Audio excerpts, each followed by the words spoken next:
राष्ट्र धर्म, रात 8 बजे सिर्फ ANB न्यूज पर।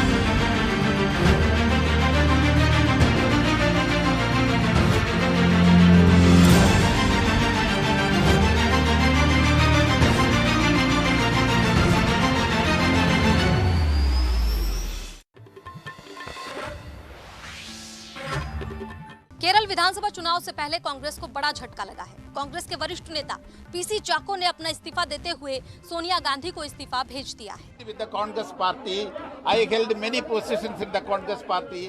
Last I was in charge of Delhi, and after I resigned from my position as Delhi in charge, I went back to Kerala, and I was working with the Pradesh Congress committee.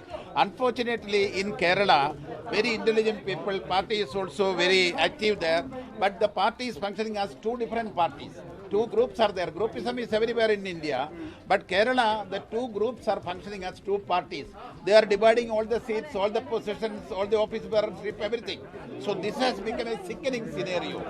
Nobody who don't have an affiliation to the group can work in Kerala. आपको बता दें कि PC चाको party में उपेक्षा से नाराज थे अपनी। उन्होंने अपने इस्तीफे में केरल कांग्रेस में गुटबाजी को पार्टी छोड़ने की वजह बताया। करीब 5 दशक से कांग्रेस पार्टी के साथ जुड़े रहने वाले पीसी चाको ने इस्तीफे की घोषणा के बाद कहा, मैं पिछले कई दिनों से इस बारे में सोच रहा था। मैं केरल से हूँ, जहाँ कांग्रेस पार्टी जैसा कुछ नहीं है। यहाँ 2 पार्टी हैं, कांग्रेस आई और कांग्रेस ए। यहाँ 2 पार्टियों की कोऑर्डिनेशन कमेटी है जो KPCC के रूप में काम कर रही है। पीसी चाको कांग्रेस के वरिष्ठ नेताओं में गिने जाते हैं। वो कांग्रेस सरकार में मंत्री भी रह चुके हैं, लेकिन पिछले साल से वो कांग्रेस से असंतुष्ट देखे जा रहे हैं। वो पार्टी अध्यक्ष के तौर पर राहुल गांधी को देखना चाहते थे। इस बात का उन्होंने कई बार खुलकर समर्थन भी किया। पीसी चाको का इस्तीफा केरल विधानसभा चुनाव से पहले बड़ा झटका कांग्रेस के लिए माना जा रहा है। भविष्य में वो क्या करने वाले हैं, इस बारे में हालांकि उन्होंने अभी तक कोई जानकारी नहीं दी है। कैमरामैन हरपाल के साथ हिमांशी अरोड़ा की रिपोर्ट।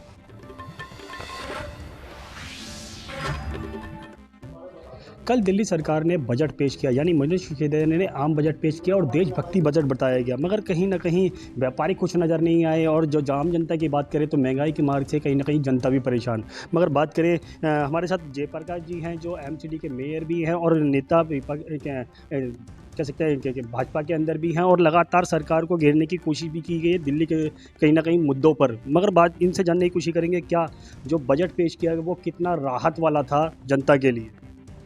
देखिए, इस बजट में दिल्ली की जनता को कोई राहत नहीं है और दिल्ली सरकार ने अपनी नाकामियों को खुद बता दिया है।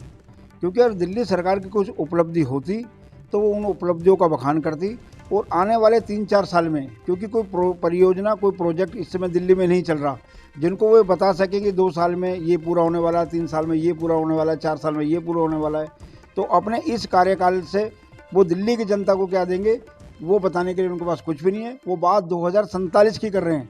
26 वर्ष में लगभग 5 चुनाव और आएंगे, तो 5 चुनाव के अंदर दिल्ली की जनता किसको चुनेगी, कैसे चुनेगी, आने वाले समय में 5 साल बाद कितनी पीढ़ियां बदल जाएंगी 25 साल के अंदर।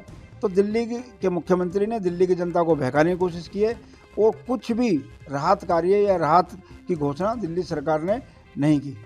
देखा आपने किस तरीके से बताया कि दिल्ली सरकार का जो बजट था वो सिर्फ खोखले दावे थे, यानी कि कुछ भी धरातल की बात करें तो धरातल पर ना तो जनता को राहत मिली, ना व्यापारियों को राहत मिली, और बजट सिर्फ सपने दिखाए गए हैं इस बजट के अंदर।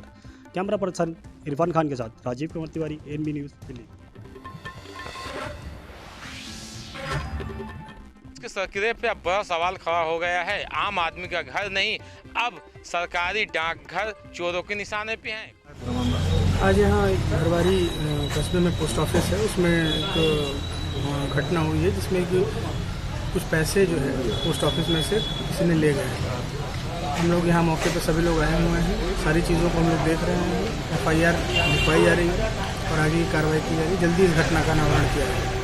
पोखराज थाना क्षेत्र की भरवारी महानगर पालिका में सरकारी डाकघर से 2.5 लाख की चोरी हो गई।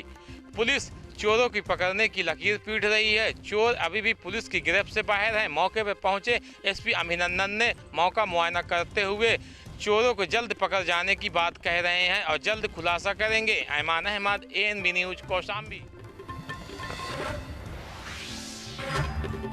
इलाहाबाद हाईकोर्ट में जनहित याचिका दायर हुई थी, जिसमें हाईकोर्ट ने ये आदेश पारित किया था कि जो सफाई कर्मी हैं ये ब्लॉक मुख्यालयों या ऑफिसों या पशु आश्रय केंद्रों पे नहीं काम करेंगे। इनकी जहां मूल तैनाती है वहां पे काम करेंगे, लेकिन अधिकारियों द्वारा कोर्ट के आदेश की धज्जियां उड़ाई जा रही है और इनसे जबरदस्ती इन पशु आश्रय केंद्रों पे काम कराया जा रहा है।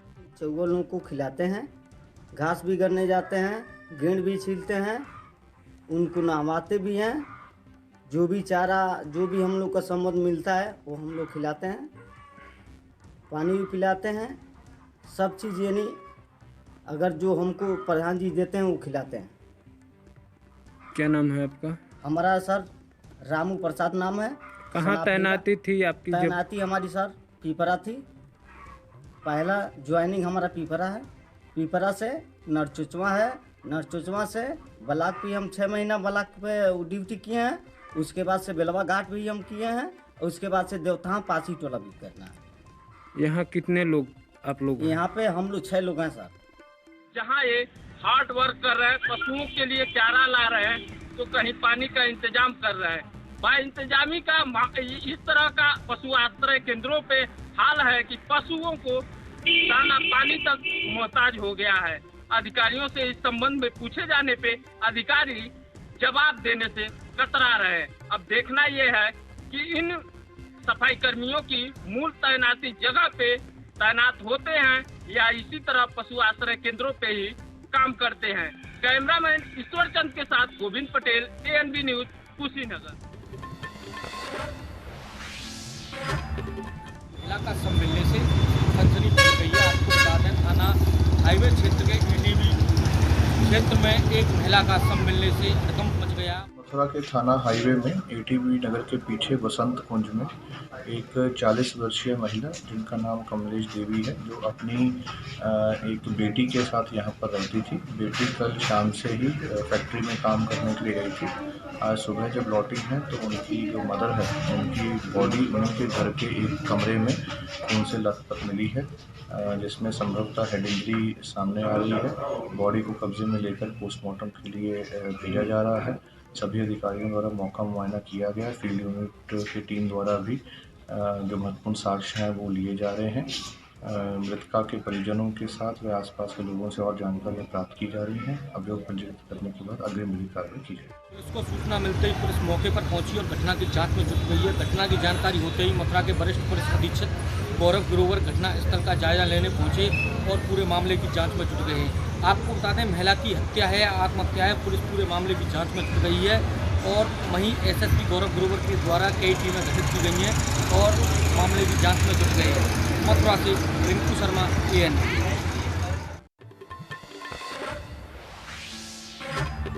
वक्त हमारे साथ मौजूद हैं बसपा के MLC और पश्चिमी उत्तर प्रदेश के प्रभारी सुरेश चंद्र कश्यप जी। तो आज हम इनसे बात करने की कोशिश करेंगे। सर, आपका हमारे ANB न्यूज़ चैनल में बहुत बहुत हार्दिक स्वागत। धन्यवाद। सर, आज आप बदायूं में आए हुए हैं, तो बदायूं में आए हुए हैं, आप क्या रणनीति है बसपा की? जो आज हम बदायूं पे बहुजन समाज पार्टी के नेता परम आदरणीय बहन कुमारी मायावती जी के आदेश और निर्देश को लेकर आए हैं। ये विधानसभा बिसोली रिजर्व सीट है और हमें पूरे पश्चिमी उत्तर प्रदेश में रिजर्व सीटों पर OBC समाज का संगठन खड़ा करना है और संगठन बनाना है ताकि आने वाले विधानसभा चुनाव में उसका फ़ायदा मिल सके और OBC समाज को उनके बारे में बताकर जो बहन जी ने उनके लिए काम किए हैं, जो बसपा सरकार में उनको मान सम्मान मिला है, सभी समाज के लोग खासतौर से MLC, मंत्री, सांसद, विधायक या उनके वर्गों के लिए जो काम हुए हैं, ख़ास तौर से जो OBC समाज को 27% का आरक्षण जो परम पूज्य माननीय साहब श्री काशीराम जी की वजह से मिला है। 1989 में ये आंदोलन दिल्ली में चला था और माननीय काशीराम साहब ने नारा लगाया था कि वीपी सिंह सरकार या तो मंडल कमिश्नर की रिपोर्ट को लागू करो वरना कुर्सी। इसके ऊपर इतना सारा प्रेशर बना रखा है कि पुलिस की ड्यूटी 24 घंटे करनी पड़ रही है। पुलिस की भर्ती नहीं कर रहे हैं, पद खाली पड़े हुए हैं। पुलिस के अलावा और भी कई लाख भर्ती उत्तर प्रदेश में खाली हैं आज की डेट में, पर सरकार भर नहीं पा रही है। विज्ञापन देती है, इश्तिहार देती है, नौकरी निकलवाती है और फिर पर्चा लीक करा देती है। तो ये थे हमारे साथ बसपा के एमएलसी सुरेश चंद्र कश्यप जी, और इनका साफ कहना है जो सरकार है वो जो बीजेपी सरकार अपनी जो सरकार है वो ढंग से नहीं चला पा रही है और सरकार चलाने में विफल साबित हो रही है। कैमरामैन सौरभ पाल के साथ मैं जय सिंह, ANB न्यूज़, बदायूं।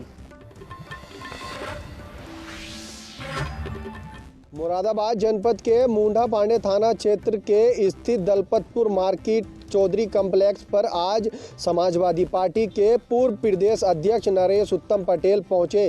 नरेश उत्तम पटेल के पहुंचने पर सपा के कार्यकर्ताओं ने जोरदार नारों के साथ व फूल मालाओं के साथ उनका स्वागत किया। देखिए, मुरादाबाद में समाजवादी पार्टी का मंडल का प्रशिक्षण शिविर है, उसी में शिरकत करने के लिए हम मुरादाबाद जा रहे हैं। लेकिन रास्ते में इमरान जी हमारे परिचित हैं, इनके पिताजी समाजवादी विचारधारा के हैं, तो इन्होंने आग्रह किया कि हमारी चाय पी लीजिए, हम यहाँ बैठते हैं। तो हम इमरान जी से और इनको कहने भी आए हैं कि सब लोग समाजवादी विचारधारा में रहें, क्योंकि समाजवादी विचारधारा से पूरे प्रदेश का, देश का भला है। आज उत्तर प्रदेश के हालात बहुत ख़राब हैं, पूरे देश के हालात ख़राब हैं। महंगाई बढ़ रही है, बेरोजगारी बढ़ रही है, भ्रष्टाचार बढ़ रहा है, बीजेपी सामाजिक समरसता बिगाड़ रही है। हर तरीके से भारतीय जनता पार्टी पूरी तरीके से समाज में नफरत हो रही है, जिससे हम सबसे निवेदन करते हैं कि सब लोग माननीय श्री अखिलेश यादव जी के नेतृत्व में समाजवादी पार्टी में आप सब लोग आएँ। नरेश उत्तम पटेल ने मीडिया के सामने रूबरू होते हुए कहा कि उत्तर प्रदेश की पूर्व समाजवादी पार्टी किसानों की पार्टी है और मजदूरों की पार्टी है। हमेशा समाजवादी पार्टी किसानों के साथ कंधे से कंधा मिलाकर चली आ रही है और हमेशा इसी तरह चलती रहेगी। नरेश उत्तम पटेल ने बीजेपी सरकार पर निशाना साधते हुए कहा कि केंद्र की मोदी सरकार ने जो 3 कृषि कानून पास किए हैं वह 3 कृषि कानून किसान विरोधी हैं। सरकार को ये 3 कृषि कानून वापस लेने होंगे। यदि अगर सरकार इन 3 कृषि कानूनों को वापस नहीं लेती है तो उत्तर प्रदेश के किसान संगठनों के साथ समाजवादी पार्टी कंधे से कंधा मिलाकर खड़ी रहेगी। समाज सेवी इमरान चौधरी का भी कहना है कि केंद्र की सरकार जल्द ही इन 3 कृषि कानूनों को वापस ले। अपने सहयोगी नबी अहमद के साथ ANB न्यूज़, बाजिद अली, मुरादाबाद। का समय नजदीक आ रहा है, प्रत्याशियों के दिलों में धड़कन और तेज होती जा रही है। अनुप्रिया पटेल जी के निर्देश पर आज हम लोग अपना दल पार्टी यस के नेतृत्व में जन चेतना रैली का शुभारंभ करने जा रहे हैं।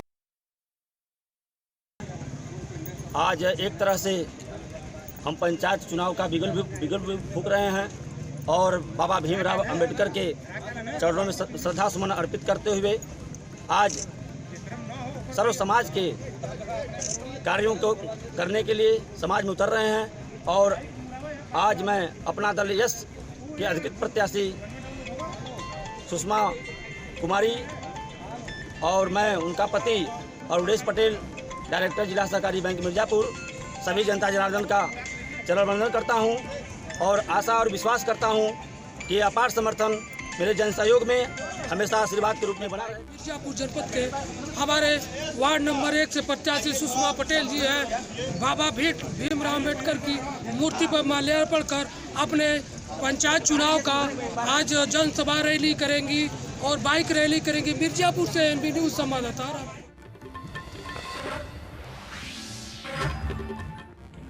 महाशिवरात्रि पर्व को लेकर उज्जैन में बाबा महाकाल का महाशिवरात्रि पर्व मनाया जाता है, जिसमें कई देश से, प्रदेश से, बाहर से, प्रदेश से कई लोगों का आवागमन रहता है। इस बार कोरोना काल को देखते हुए प्रशासन ने कुछ गाइडलाइनें जारी की हैं, जिसमें पहले 25,000 श्रद्धालुओं को ऑनलाइन बुकिंग के द्वारा दर्शन कराने की व्यवस्था की गई थी, लेकिन बढ़ती भीड़ के कारण प्रशासन ने उसमें 5,000 लोगों को और बढ़ाया गया है। आप देख सकते हैं पीछे कि प्रशासन ने किस प्रकार की व्यवस्थाएं की है। जो सशुल्क दर्शन है और निःशुल्क दर्शन है, उस बैरिकेड के द्वारा अंदर जाएंगे और दर्शन करके इसी बैरिकेड के द्वारा दूसरी जगह से बाहर निकलेंगे। विशेष दर्शन की सुविधा उन्होंने 250 रुपये के शुल्क के साथ की है, जिसमें वीआईपीओ का आना रहेगा। जो शहर में कई वीआईपी आएंगे उन्हें उनके लिए 250 रुपये शुल्क की व्यवस्था की गई है। वीआईपीज़ के लिए दूसरे द्वार से एक 3 नंबर गेट से उनकी व्यवस्था रहेगी आने और जाने की। उज्जैन से एएनबी न्यूज़ के लिए विजेंद्र यादव।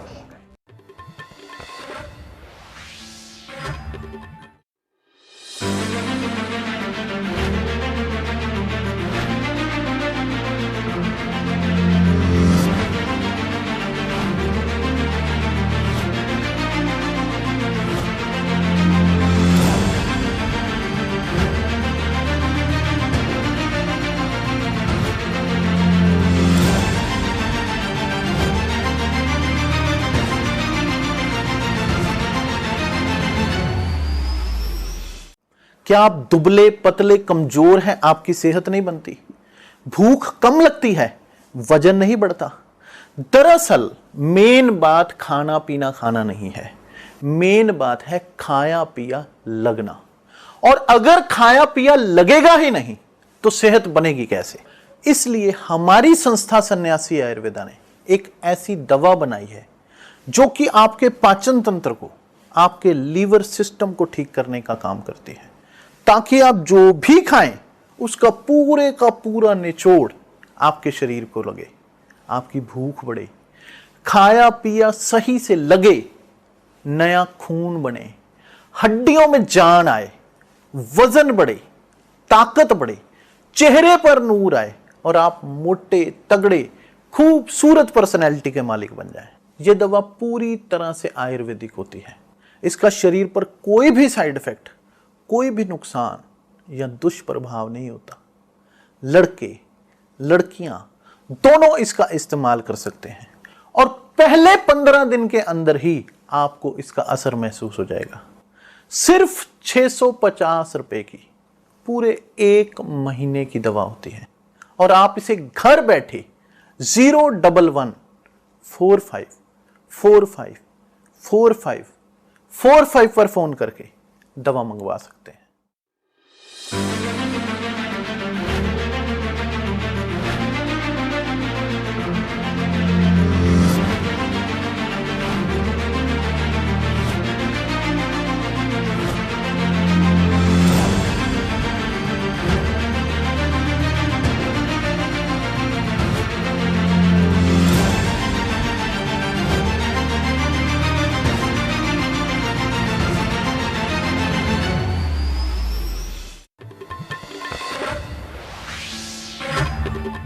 आज मिर्जापुर जनपद के जरगो बांध पर कि जरगो किसान कल्याण समिति की एक महापंचायत बुलाई गई थी।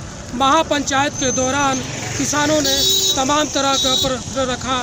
पंचायत के माध्यम से पंचायत की गई थी कि जरगो डैम से बगैर सूचना के पानी उठा करके सरकार द्वारा पानी पेयजल उपलब्ध कराने के लिए पहाड़ी क्षेत्र में ये पाइप बैठाया जा रहा है, जिसकी वजह से किसानों की फसल यहाँ सूख जाएगी। 2.5 मीटर के पाइप से लगातार 24 घंटे यदि पानी निकाला जाएगा जरगो बांध से तो लगभग 1-2 महीने में बांध सूख जाएगा।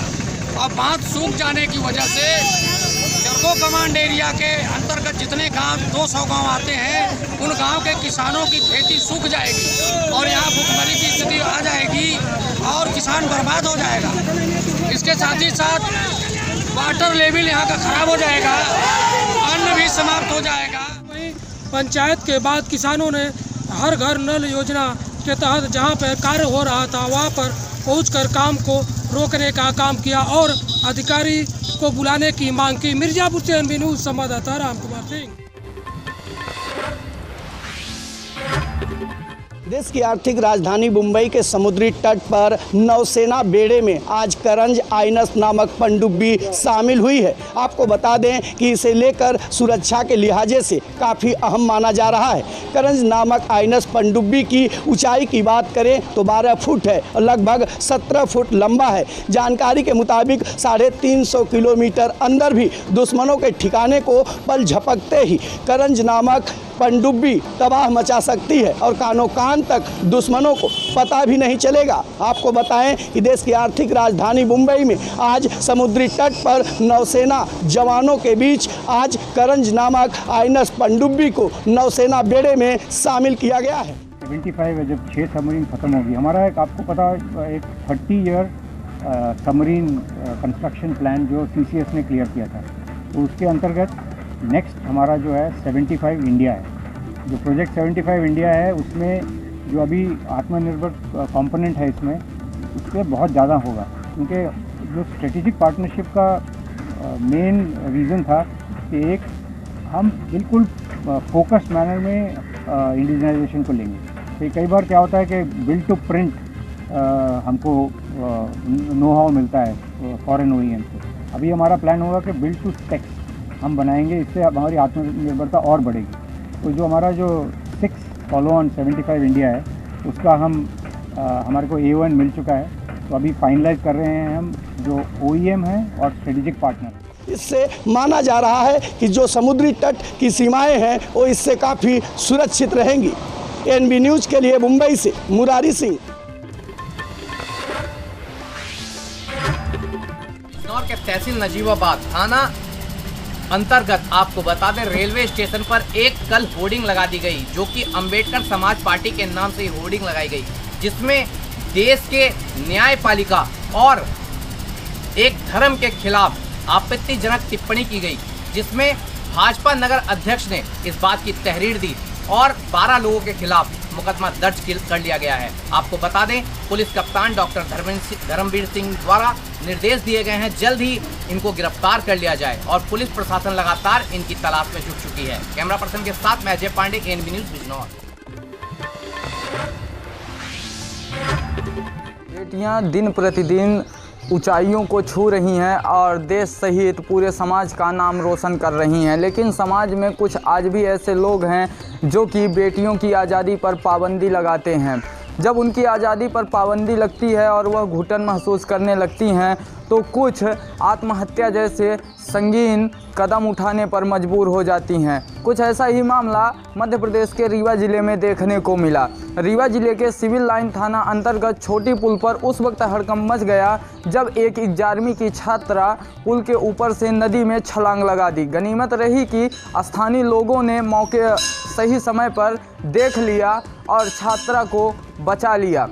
स्थानीय लोगों के द्वारा बताया गया कि जब वह छात्रा को बचाने के लिए नदी में कूदे तो छात्रा बार बार उनसे यह रिक्वेस्ट कर रही थी कि उन्हें छोड़ दिया जाए, वह अब जिंदा नहीं रहना चाहती है। आखिर ऐसा क्या हुआ कि छात्रा अपनी ज़िंदगी से तंग आ गई और आत्महत्या जैसे कदम उठाने पर मजबूर हो गई। वहीं जब छात्रा को बाहर लाया गया तो छात्रा के द्वारा यह बताया गया कि उसका भाई उसके ऊपर गलत आरोप लगाता है और उसे तंग करता है। भाई के द्वारा जब आरोप लगाया जाता है तो घर वाले भी उसके भाई का साथ देते हैं और छात्रा को प्रताड़ित करते हैं।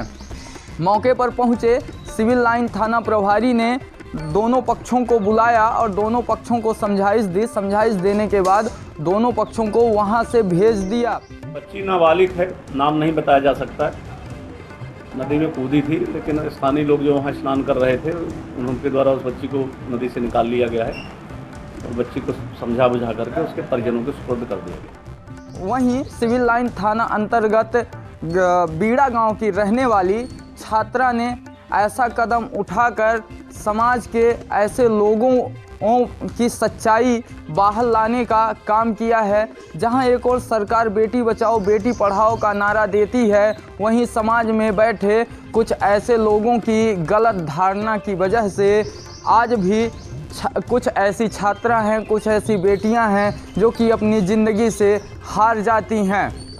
NB न्यूज़ के साथ संवाददाता विजय तिवारी, रीवा। बीते 6 तारीख को अमेठी जनपद के मुंशीगंज थाना क्षेत्र के अंतर्गत एक गांव में 9 वर्षीय मासूम की गला रेत कर जघन्य हत्या कर दी गई थी, जिसका आज अमेठी पुलिस अधीक्षक दिनेश सिंह ने खुलासा करते हुए बताया कि यह हत्या थोड़े से कारण के वजह से उसके चाचा ने की थी। वो बाहर रहता था उसके पिता के साथ, काम करता था, मजदूरी करता था, वहाँ से वह यहाँ आया और एक बांका लिया और चाकू लिया, उस पर धार लगवाया। धार लगवाने वाले ने उस पर उसका नाम भी लिखा, जिससे वहाँ से वो घर आया और देर रात जो है उस छोटे से मासूम बच्चे का गला रेत कर हत्या कर दी। और इसके बाद यह वापस जहाँ काम करता था वहाँ चला गया। और जब इसका जो है आज क्रियाक्रम था लड़के का, तो उसमें वह अपनी वारदात को छुपाने के लिए और परिवार वालों पर जो है विश्वास जताने के लिए आया था। लेकिन पुलिस वालों ने एक टीम गठित करके जिस प्रकार से इसका खुलासा किया, वह एक निश्चित ही सराहनीय कार्य था। जब इसका अनावरण पुलिस ने किया तो ये एक स्तब्धकारी अनावरण था। उसके मृतक बालक 9 वर्षीय के सगे चाचा ने बंटवारे के विवाद को लेकर वो अम्बाला में काम करता था, वहाँ से पूरी रात यात्रा करके यहाँ आया और यहाँ आने के बाद उसने मुसाफिर खाने में बांका और चाकू खरीदा। जगदीशपुर में उसने उस पर धार दिलवाने के लिए दिया और धार दिलाने वाले ने उस पर नाम भी उसका कुरेद दिया ताकि वो उसको समय से वापस कर पाए और वो मौके पर छूट गया था। पहला क्लू यही था। रात में वो वहाँ पहुँचता है और उसके बाद गले पर हमला करके 9 वर्षीय बालक धीरज की हत्या करता है और उसके बाद यहाँ से वापस चला जाता है।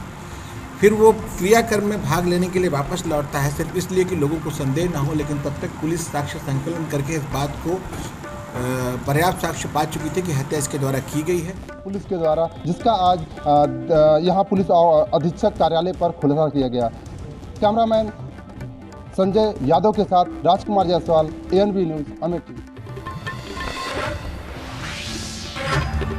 मुंबई हमले के मास्टरमाइंड हाफिज सईद को लेकर अयोध्या के साधु संतों में काफी गुस्सा देखने को मिल रहा है। तपस्वी छावनी के महंत परमहंस दास ने हाफिज सईद का पुतला जलाकर विरोध जाहिर किया। वहीं अपने सहयोगियों के साथ पाकिस्तान के मुर्दाबाद के नारे भी लगाए। महंत परमहंस दास का कहना है कि जिस तरीके से जब से पाकिस्तान का विभाजन हुआ तब से पाकिस्तान में हिंदुओं पर लगातार हिंसा कराई जा रही है। प्रत्येक दिन हिंदुओं की हत्या हो रही है। जब से देश का विभाजन हुआ है तब से हिंदुओं पर निरंतर पाकिस्तान में अत्याचार हो रहा है और पाकिस्तान आतंकवादियों का ट्रेनिंग सेंटर बन गया है। पाकिस्तान आतंकवादियों का अड्डा हो गया है। पाकिस्तान के प्रधानमंत्री इमरान खान और पाकिस्तानी सेना वह भी जो है तो आतंकवादियों को सपोर्ट कर रहे हैं। दुनिया से कटोरा लेकर के जो है तो भीख मांगेंगे और सिर्फ आतंकवाद को बढ़ा रहा है पाकिस्तान। आए दिन जो हिंदुओं की हत्या हो रही है उसके विरोध में मैं जगत गुरु परमहंस आचार्य पीठ स्थित तपस्वी छावनी राम घाट अयोध्या में मुंबई हमले का मास्टरमाइंड हाफिज सईद का आज हमने पुतला दहन किया है और पूरे विश्व से आतंकवाद समाप्त करने के लिए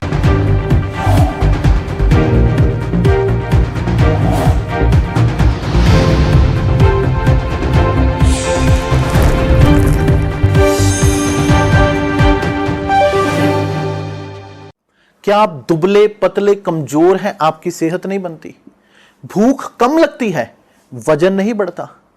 दरअसल मेन बात खाना पीना खाना नहीं है, मेन बात है खाया पिया लगना।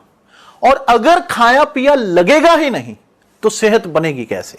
इसलिए हमारी संस्था सन्यासी आयुर्वेदा ने एक ऐसी दवा बनाई है जो कि आपके पाचन तंत्र को, आपके लीवर सिस्टम को ठीक करने का काम करती है, ताकि आप जो भी खाएं उसका पूरे का पूरा निचोड़ आपके शरीर को लगे, आपकी भूख बढ़े, खाया पिया सही से लगे, नया खून बने, हड्डियों में जान आए, वजन बढ़े, ताकत बढ़े, चेहरे पर नूर आए और आप मोटे तगड़े खूबसूरत पर्सनैलिटी के मालिक बन जाएं। यह दवा पूरी तरह से आयुर्वेदिक होती है। इसका शरीर पर कोई भी साइड इफेक्ट, कोई भी नुकसान या दुष्प्रभाव नहीं होता। लड़के लड़कियां दोनों इसका इस्तेमाल कर सकते हैं और पहले 15 दिन के अंदर ही आपको इसका असर महसूस हो जाएगा। सिर्फ 650 रुपए की पूरे 1 महीने की दवा होती है और आप इसे घर बैठे 01145454545 पर फोन करके दवा मंगवा सकते हैं। लखनऊ से लेकर चंडीगढ़ तक,